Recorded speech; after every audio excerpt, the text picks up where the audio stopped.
The house had been abandoned for decades, its windows boarded, its walls whispered with secrets no one dared speak aloud. We thought we could breathe life back into it, turn the forgotten into home. But the basement had other plans. On our first night, we found the floor beneath us groaning as if warning us away. Shadows moved without source. A door that shouldn't exist revealed itself, leading to a room filled with objects that felt centuries old and far too intentional. What started as a dream of renewal quickly spiraled into something far darker, something that made leaving feel like the only option. The allure of abandoned spaces is deceptively powerful. When we first saw the house, we were captivated not by its decay but by the promise of what it could become.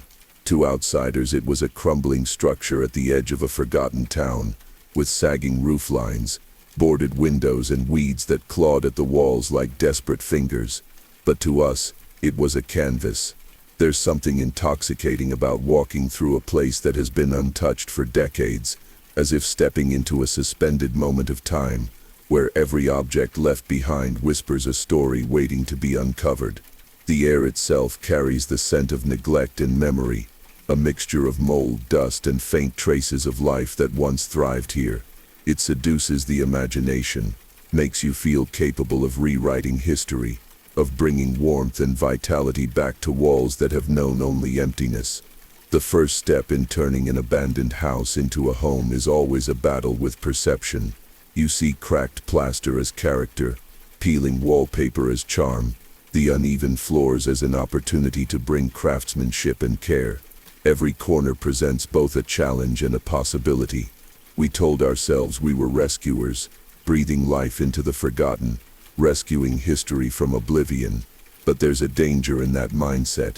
In romanticizing abandonment, you sometimes overlook warning signs that are far more than structural. The house seemed to embrace us at first.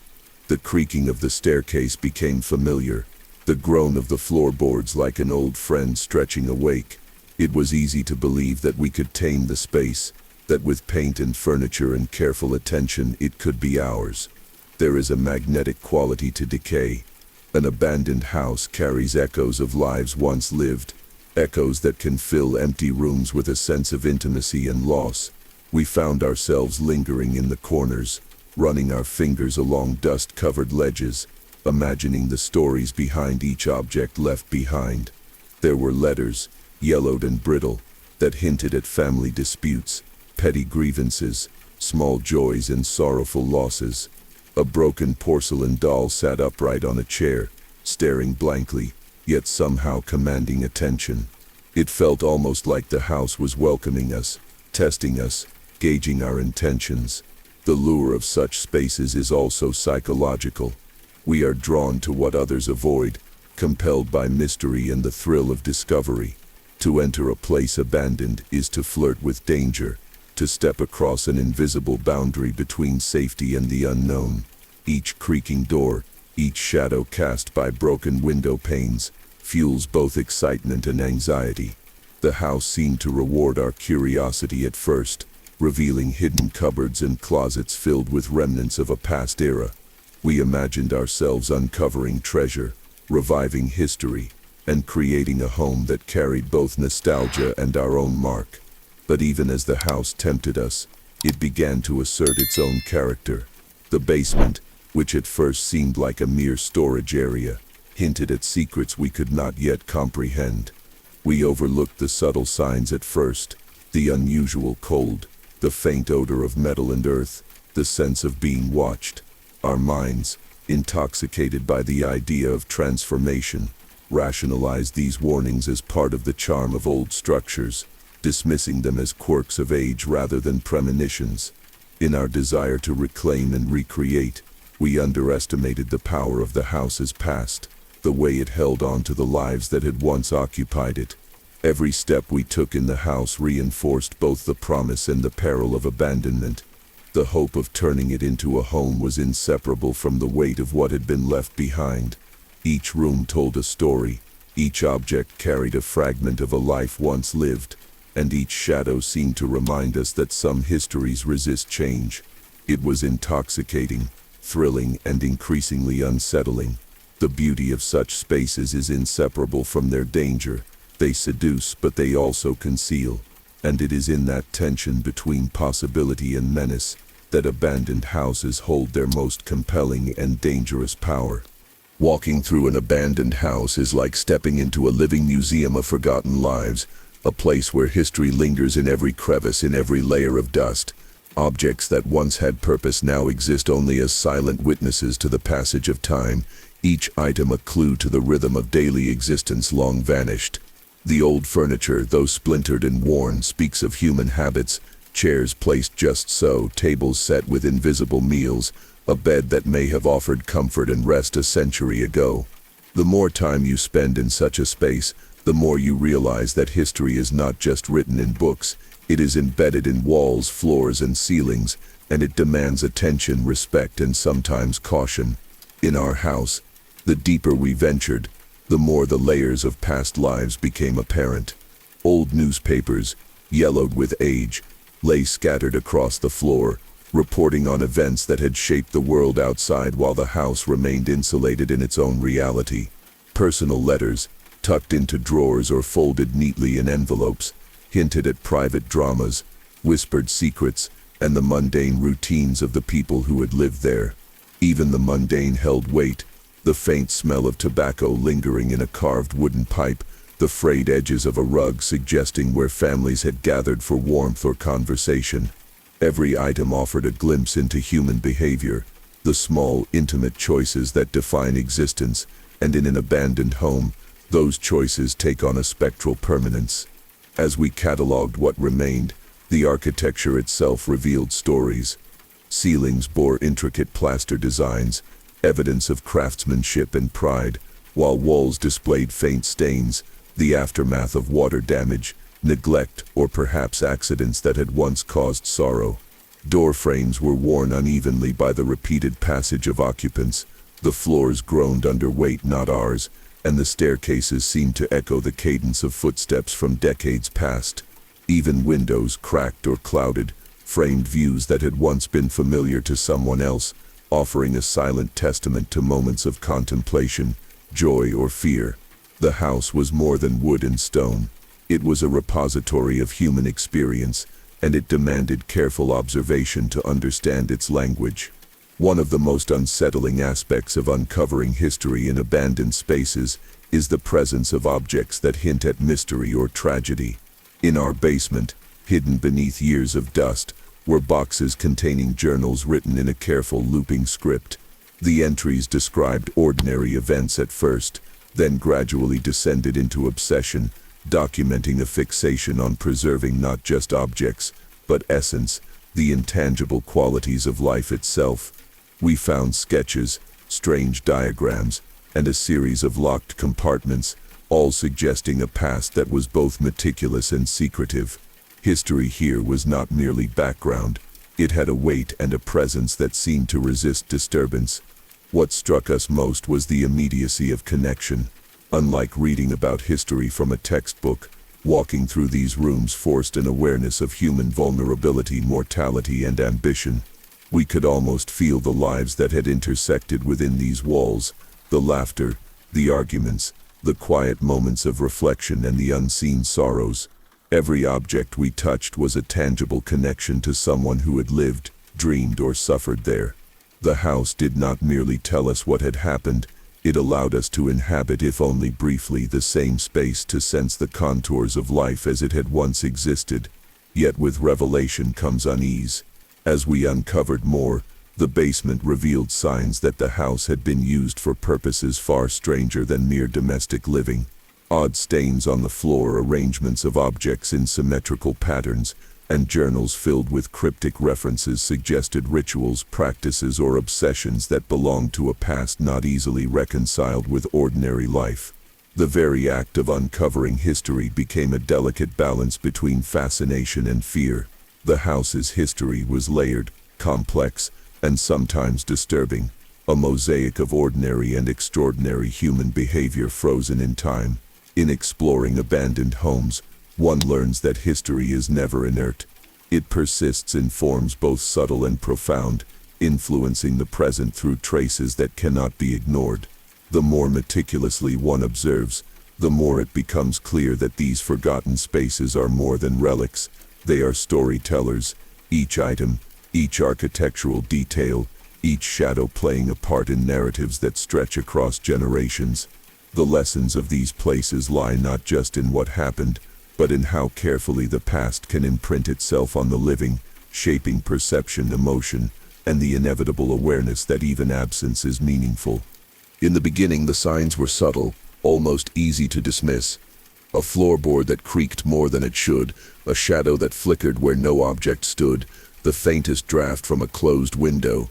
We had entered the house with confidence, armed with tools, plans, and enthusiasm, and at first everything seemed manageable. The basement, though dim and damp, was just another space to clean and reclaim. But slowly, almost imperceptibly, a sense of unease began to seep in, a feeling that the house was observing us, that it was aware of our intrusion into its long-neglected interior. It started with small things, misplaced tools, chairs that seemed to shift slightly between visits, and the inexplicable sensation of being watched when we were alone in a room. We began to notice patterns that were difficult to rationalize. The journals we discovered in the basement contained precise, almost obsessive notes about arrangements of furniture, objects, and even lighting. There were sketches of rooms with measurements that didn't correspond to the structure as it existed today, as if the house had been altered, or as if its original occupants had worked with some system we could not comprehend. At night, the wind outside made the old windows vibrate, and those vibrations seemed to carry voices, whispers that only appeared in the corner of our hearing, never words we could clearly make out. Each of these signs individually could have been explained away, but together they formed a pattern that was harder to ignore. Even ordinary tasks began to feel unnerving. As we attempted to clean the basement, our flashlights caught glimpses of objects that seemed to vanish when we turned to face them directly. A stack of crates would be slightly rotated, a jar that had been full now half empty, and small footprints too small to belong to any of us, pressed faintly into the dust. The logical part of our minds searched for explanations, wind, settling wood, mistakes in observation, but there was a gnawing part of our consciousness that whispered otherwise. The house was communicating through absence and subtle shifts, and the language was one we were only beginning to perceive. We tried to maintain routines to reassure ourselves that nothing was amiss. We catalogued objects, mapped the rooms, and measured dimensions, attempting to exert control over a place that seemed determined to resist it. But the more we imposed order, the more the anomalies increased. Doors that had been tightly closed were found ajar, furniture arranged in patterns that none of us had created. We began to experience moments of disorientation. Staircases seemed longer than they should be. Hallways felt narrower or wider depending on the time of day. At times we would descend into the basement and feel as if the air itself had weight, a pressure pressing down that made breathing difficult, a sensation of history manifesting as a physical force. The psychological strain was cumulative. Our conversations became tinged with tension and unease, our sleep fractured by dreams that mimicked the house's layout, rooms shifting unpredictably, doors leading to unfamiliar spaces. The journal's cryptic notes became almost a script we were unconsciously following, and we started to feel trapped within a narrative written long before our arrival. The signs we had initially dismissed as inconsequential began to feel like warnings, messages from past occupants, or perhaps from the house itself, cautioning against intrusion. Each creak, each shadow, each misplaced object became a point of focus, a reminder that we were not alone, that the house had a memory we could not erase. The early signs of being off in the house were not dramatic, but they were persistent, accumulating into an undeniable tension. There was an insidious quality to them, a slow encroachment on our confidence and sense of control. What was initially excitement became apprehension. What had begun as a project of restoration began to feel like a negotiation with something unseen, something that had lingered for decades, patiently waiting for the next intruder to cross the threshold. The realization settled in gradually that curiosity and enthusiasm, however innocent, could not override the subtle authority of the house, a force that had been shaping and protecting its secrets long before we arrived. Even ordinary steps, dusting, sweeping, organizing, became laden with meaning. Each movement drew attention to the traces of previous lives. Each discovery revealed layers of meticulous care or obsession left behind, and each night reinforced the presence of something beyond mere architecture. The early signs, easily dismissed at first, had been the first whisperings of a story that refused to be tamed, a history embedded in wood, stone, and shadow, warning us that some mysteries are patient, persistent, and not meant to be ignored. As we ventured deeper into the house, it became impossible to ignore the objects and architectural features that seemed deliberately designed to confound and intrigue.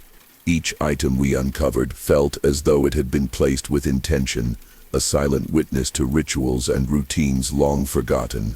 There were cabinets with hidden compartments, drawers that resisted opening until pressed at a precise angle, and shelves lined with jars filled with substances that had long since dried into strange, unrecognizable forms. Books, carefully stacked and untouched, contained notes in margins written in faded ink, cryptic and obsessive, detailing measurements, movements, and the meticulous observation of daily life. Even mundane items, the chipped teacups, the worn boots, the rusted tools, had been arranged with such care that they suggested meaning beyond practicality, as if every placement was deliberate, a part of a larger puzzle we were only beginning to understand. The architecture itself seemed to echo the intentions of the objects it housed. Rooms were oddly proportioned, hallways curved in ways that defied expectation, and staircases led not only to floors above, but to hidden recesses and shadowed corners that were impossible to locate on any blueprint. The ceilings bore intricate plaster designs that seemed to form patterns when viewed in certain light, and the wallpaper, peeling in long vertical strips, concealed faint markings underneath, scratches, symbols, and strange notations that hinted at private codes. Doors were constructed with hidden latches, and several openings led to areas that appeared as though they had been forgotten by the original builders, or perhaps intentionally concealed. Every architectural quirk, every deliberate irregularity, contributed to a sense that the house had been shaped not just for habitation, but as a vessel for observation, secrecy, and perhaps even obsession. Among the most unnerving discoveries were objects that defied simple explanation. A series of wooden boxes, each lined with felt and containing items meticulously catalogued in a journal, suggested an almost ritualistic care. Some contained bones, small and fragile. Others contained locks of hair, fragments of cloth, or small carved figurines whose purpose eluded us entirely. The care with which these items had been stored suggested reverence or fear, or perhaps a combination of both. In a nearby closet, we found a collection of mirrors, placed at angles that reflected other mirrors, creating infinite corridors of reflection. It was disorienting and beautiful, but it also instilled a creeping unease, as if the house was attempting to manipulate perception itself. The more we explored, the more it became apparent that the previous occupants had been meticulous archivists of their own existence, or perhaps their obsessions. Patterns emerged that suggested a need to capture not just the physical world, but the intangible essence, memory, perhaps even the passage of time itself. Sketches of rooms, annotated with measurements and notes, revealed careful observation of light, shadow, and placement. Certain objects were repeated in multiple rooms, almost as if they were markers or talismans, their significance known only to those who had arranged them. The basement, in particular, revealed a concentration of these items, forming a tableau that was both orderly and sinister, as though the previous inhabitants had sought to construct a map of influence over the house itself. Each discovery raised more questions than answers. Why had these objects been left in such deliberate order? What purpose had they served? And perhaps most unsettling of all, why had they remained undisturbed for decades? It was clear that the house had not merely been lived in. It had been curated, shaped, and preserved in a way that resisted casual intrusion. The boundaries between ordinary domesticity and ritual were blurred, and our presence, no matter how careful, seemed to disrupt an equilibrium that had persisted for generations. As we catalogued and documented, the objects seemed to take on a life of their own. Shadows cast across shelves appeared to move with intention, reflections in mirrors flickered where no light should exist, and the air itself seemed to hum with latent energy. There was a sense that the house had been designed not just to store history, but to guard it, to conceal its meaning from those who were not meant to see. The combination of object and architecture created a narrative that was difficult to decipher, one in which every detail, every placement, and every shadow contributed to an intricate story whose edges were dark and impenetrable. The house's message, though never fully explicit, was growing harder to ignore. Each artifact and architectural anomaly acted as a guide, a signpost pointing to a reality that was both fascinating and profoundly unsettling. It became evident that our initial enthusiasm to reclaim and inhabit the space had underestimated the depth of history contained within, and that the house, in all its deliberate complexity, was far more than a relic of abandonment. It was a repository of obsession, memory, and secrets, and every object, every structural quirk, demanded attention, respect, and cautious interpretation. As the days passed, the house began to exert a pressure that was impossible to ignore. At first it was subtle, a chill that lingered in corners long after the winter draft had passed, the faint creak of floorboards beneath invisible weight, the sense that rooms were subtly shifting when we weren't looking.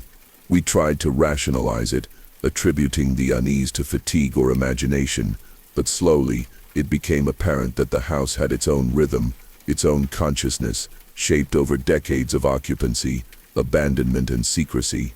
The more time we spent within its walls, the more it insinuated itself into our thoughts, invading the quiet spaces of the mind with whispers, shadows, and half-seen movements that seemed to follow our gaze, and then vanish when confronted directly. Sleep became fractured. Nights were haunted by dreams that mirrored the house itself, corridors stretching endlessly, staircases leading to rooms that didn't exist, doors appearing where none had been before. In those dreams the house was alive, a living organism that moved in sync with our curiosity, rearranging itself to test us, to see how far we would go. Even awake, our perception began to warp. We would enter a room expecting it to be empty, and find objects slightly altered, chairs turned, journals shifted, and shadows that seemed to linger just beyond the reach of light. The cumulative effect was subtle at first, but soon it became undeniable. The house was shaping our experience, guiding our attention, and challenging our sense of control. The psychological impact extended beyond mere disorientation. Our conversations became strained, full of misinterpretations and tension that seemed out of proportion to minor disagreements. We became hyper-aware of one another, suspicious of even accidental movements or misplaced tools. A sense of foreboding clung to every interaction, as though the house's unseen presence was magnifying our fears and insecurities. Small incidents, previously dismissed, a jar knocked over, a faint footstep, a shadow darting past the periphery of vision, began to feel deliberate, as if the house were communicating, issuing warnings, or testing our resolve. Curiosity, once our greatest ally, began to feel like a liability. Every step into the basement, every door opened, every object examined seemed to draw attention, awaken something dormant within the walls. The journals hinted at obsession, but we realized with increasing unease that we were participating in the continuation of that obsession, enacting routines and investigations that mirrored those of long-departed occupants. It became frighteningly clear that the house had a memory, and it retained not only objects and architecture, but also behavioral patterns, reactions, and perhaps even intentions. Our awareness of time shifted, days blurred into nights, and the house's influence seemed to warp perception. Sounds were amplified. The scratching of a loose floorboard became a footstep, the creak of a door a whisper. The air in the basement grew thick with moisture, and something indefinable, a heaviness that pressed against the chest and made it difficult to breathe. The ordinary tasks of cleaning, cataloging and repairing, transformed into rituals, repeated with meticulous care, each one reinforcing the house's dominance over our minds. The boundary between voluntary action and compulsion became increasingly blurred. We also began to notice the physical toll of inhabiting such a charged space. Fatigue set in despite adequate sleep, headaches emerged seemingly without cause, and a creeping sense of anxiety became constant. The house demanded attention in ways that were both subtle and relentless. Each room, each object, each shadow contributed to a pervasive tension that eroded our sense of normalcy. The thrill of discovery became tinged with dread, excitement coiling tightly with fear, curiosity shadowed by apprehension. Even our perception of the house's history began to intertwine with our own experiences. The objects, journals, and architectural anomalies were no longer static. They felt alive, part of an ongoing narrative in which we were unwitting participants. Each discovery prompted both fascination and unease, a reminder that we were intruding into a world carefully curated over decades. It was no longer enough to simply observe. The house demanded engagement, and with that engagement came a cost, a subtle erosion of psychological certainty that made every step further into its depths a negotiation with our own minds. The house's influence was cumulative, infiltrating the subconscious and shaping behavior. Rational thought struggled against instinctive unease. Even ordinary movements, descending a staircase, reaching for a journal, brushing dust from a shelf, became laden with significance, each action interpreted as part of a larger unseen design. The deeper we immersed ourselves, the more apparent it became that the psychological effects were deliberate, embedded in the space itself, and that the basement in particular served as the focal point of the house's quiet power. Curiosity, which had initially drawn us into the house, soon transformed into a compulsion we could no longer resist. What began as a careful exploration became an obsession that demanded more time, more attention, more daring than we had intended. Each discovery in the basement, each journal entry, each peculiar arrangement of objects was like a breadcrumb leading us further into a labyrinth of past lives and hidden intentions. The house seemed to respond to our presence, revealing new anomalies as if testing our persistence, challenging the limits of our courage and patience. We found ourselves lingering in rooms far longer than necessary, tracing the patterns of floorboards, examining faint scratches on walls and reinterpreting symbols in faded ink over and over. As the days blurred into weeks, the compulsion became impossible to ignore. We could not leave the basement untouched, and we could not resist opening every drawer, turning over every jar, reading every line of the meticulously recorded journals. The house demanded participation, and it seemed to reward our compliance with ever more unsettling discoveries. Small objects that had appeared mundane before now carried new significance: a broken key, a rusted lock, a series of mirrors reflecting impossible angles.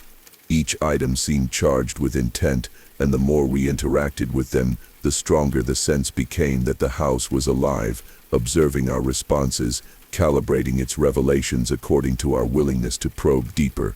Our obsession began to affect our perception of reality. Shadows moved in ways that no source of light could explain. Footsteps echoed when no one was present, and faint, almost imperceptible whispers seemed to emanate from corners that should have been empty. The journals became guides and warnings simultaneously, containing instructions for arranging objects or following patterns that we could not fully understand. We were caught in a cycle of interpretation and reinterpretation, each attempt to rationalize the strange occurrences replaced by new anomalies that defied explanation. The psychological grip of the house deepened with every session spent in the basement.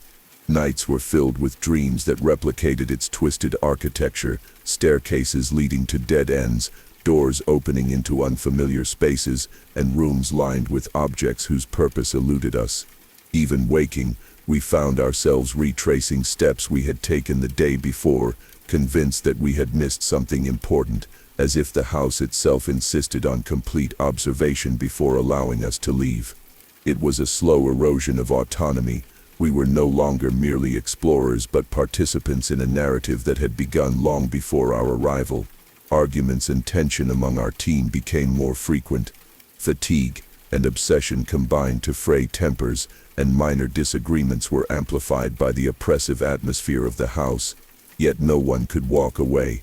There was a magnetic pull in the basement, a sense that the secrets we were uncovering were just a fraction of what remained hidden, that leaving would mean abandoning knowledge we were not permitted to ignore.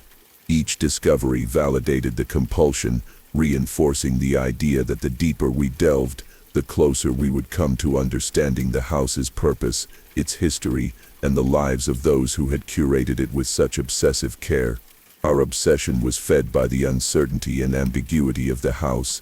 Every object, every architectural anomaly, every journal entry was open to interpretation, and the lack of definitive answers created a constant tension between curiosity and fear. We became acutely aware of the way small details, scratches on the floor, faded symbols on walls, subtle shifts in air temperature guided our behavior. The house was teaching us to notice, to obsess, and to follow its hidden logic, and we complied, even as apprehension deepened. Even when exhaustion threatened to pull us away, the pull of curiosity was irresistible. We justified prolonged exploration as diligence, as responsibility to the past, yet we could sense the line between fascination and danger thinning. The more we learned, the more we were compelled to investigate further, and the house seemed to feed on that compulsion, intensifying its subtle manipulations, deepening our obsession with every step taken into its shadowed corners, every object touched, and every journal deciphered.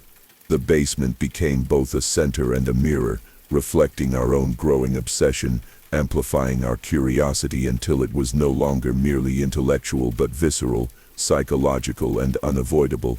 By the time we fully realized the depth of our entanglement, the house had already claimed a part of us. It was no longer a place we could enter casually. Each step felt measured, each breath weighed, as if the walls themselves monitored our movements.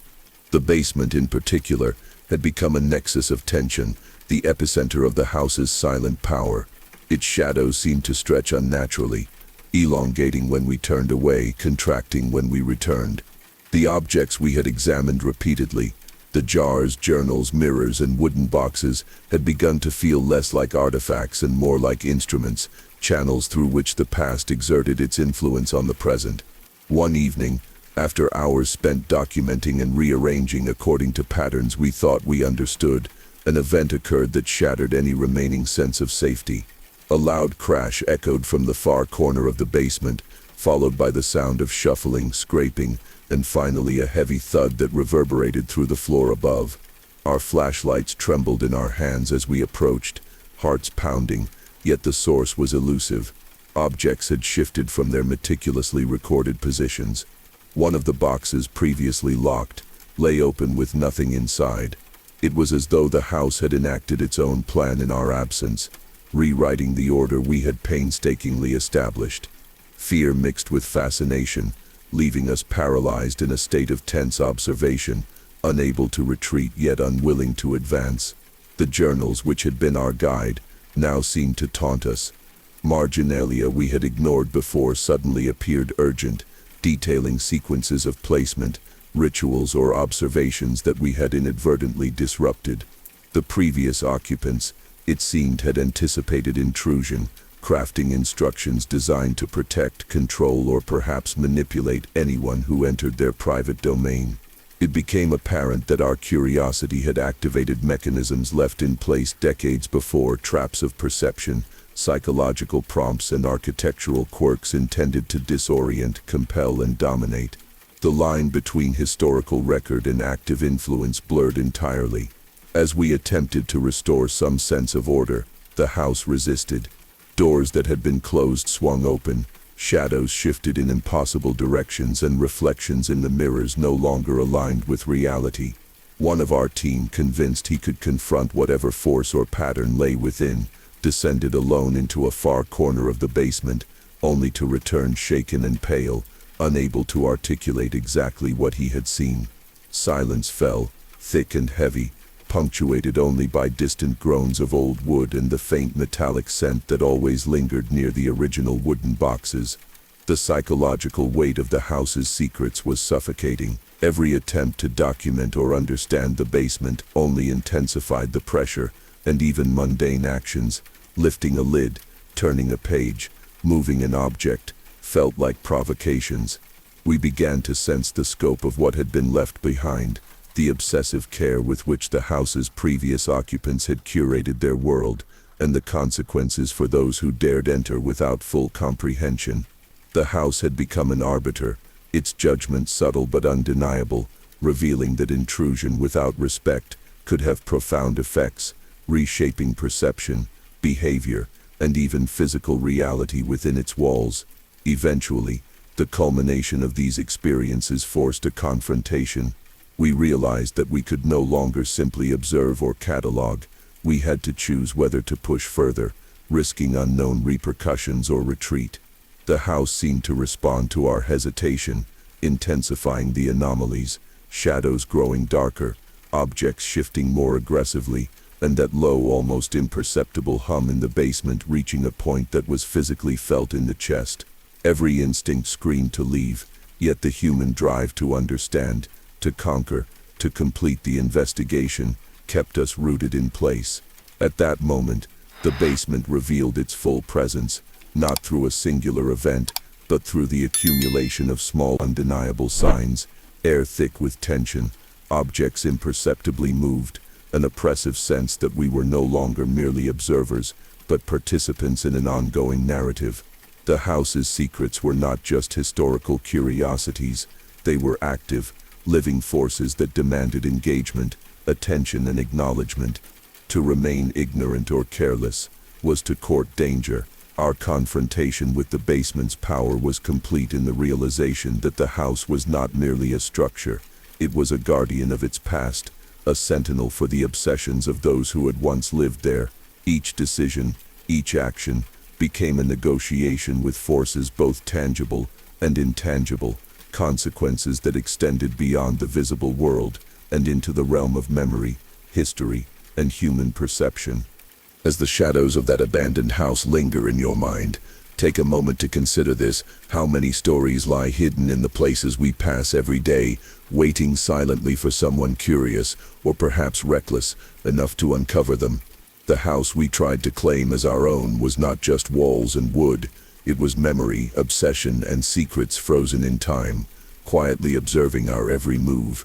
Could you, if faced with such a space, resist the pull of its mysteries, or would curiosity draw you deeper into the unknown, as it drew us?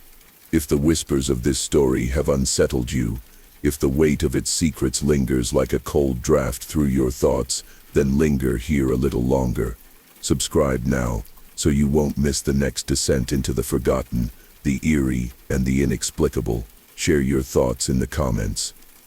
What would you have done in our place? Would you dare step into the basement yourself, or leave the past undisturbed? Every abandoned home has a story, and every story leaves a mark. Join us as we uncover them, one shadow at a time. Your next question, your next fear, might be waiting in the house we explore next.